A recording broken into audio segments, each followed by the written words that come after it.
Wolf on meillä toimittajana Vaisalassa ja tukee meitä parhaiten just sillä, että mahdollistetaan se jokapäiväinen toiminta tässä yrityksessä ja meidän tehtaalla ja toimistolla.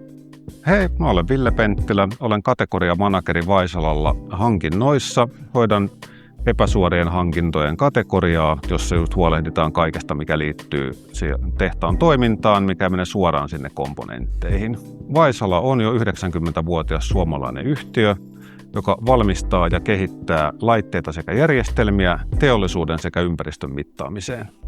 Wolf toimittaa meille kaiken sen pienen kilkkeen, mikä ei mene suoraan komponenttina tuonne meidän laitteisiin, vaan siihen, mitä ihmiset tarvitsee jokapäiväisessä työssään. Et oli se sitten kynä tai vessapaperi, jos se puuttuu, niin sittenhän täällä loppuisi ihmisten työnteko. Et se on semmoinen välttämättömyys, jota tarvitaan.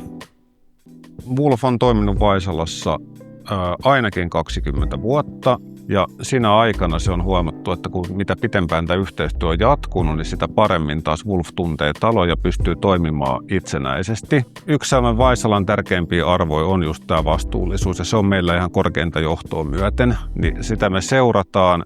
Ja siitä sitten kiitoksena pitää sanoa, että Wolf on myös lähtenyt mukaan kehittämään omaa vastuullisuustyötään, ja tiukennettujen näiden kriteerien mukaisesti myös mennään eteenpäin. Voin suositella Wolfia yhteistyökumppaniksi muille. Tärkeimmät arvot, mitä meillä on ollut, Wolf on pystynyt toteuttamaan, ja se on just luotettavuus ja tietenkin kustannustehokkuus ja nopea ja luotettava kommunikointi.